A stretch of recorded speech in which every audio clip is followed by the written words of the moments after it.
கழுவி போட்டு வெட்ட தொடங்க போகிறோம். நல்ல வடிவாக நாங்கள் கழுவி எடுப்போம்.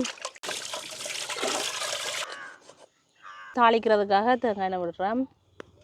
இவ்வளோ பொருளையும் வச்சு கொண்டு தான் நாங்கள் இன்றைக்கு நல்ல ஒரு நாட்டுக்கோழி பிரட்டல் செய்ய போகிறோம். கடுகும் பெருஞ்சீரகம் போட்டுக்கொள்ள போகிறோம்.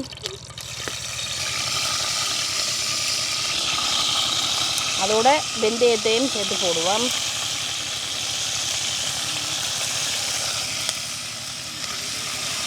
வெட்டி வச்சிருக்கிற வெங்காயம் பச்சை மிளகாயை போட போகிறோம்.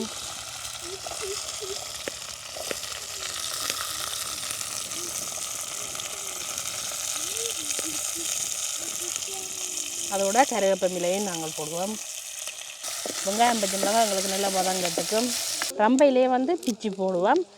நாங்கள் வெட்டி வச்சிருக்கிற தக்காளி பழத்தையும் போட்டுக்கொள்வோம். இதோட கழுவி வெட்டி வச்சிருக்கிற இறைச்சியை வந்து நாங்கள் இதோட சேர்க்க போகிறோம்.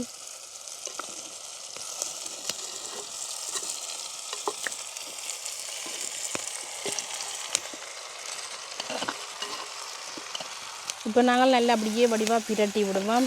பார்த்திங்கன்னா நாங்கள் இறைச்சி கறிக்கு தேவையான அளவு உப்பையும் சேர்த்துக்கொள்வோம். இதோட அப்படியே நல்ல வடிவாக பிரட்டி விடுவோம்.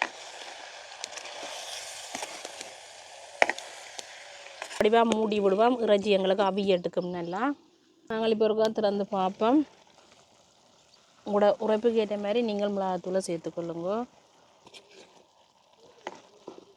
அப்படியே மூடி விடுவோம் கொஞ்சம் நேரத்துக்கு. நாங்கள் தூள் போட்ட அப்புறம் ஒரு 5 நிமிஷமாக கொதிச்சிருக்குது. பார்ப்போம் நாங்கள் எப்படி இருக்குன்னு.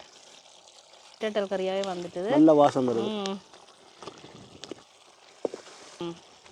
எல்லாம் அடித்து வச்சுக்கிறோம். நல்ல பவுடர் அடித்து வச்சுருக்கிறோம். அதையும் சேர்த்துக்கொள்ளுவோம். இது வந்து வாசனைக்காக தான் போடுறது. ஏன்னா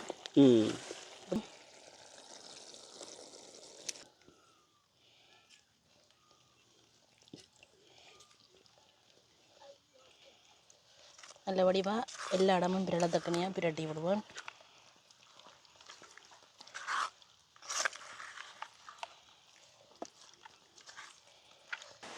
நாட்டுக்கோழி பிரட்டை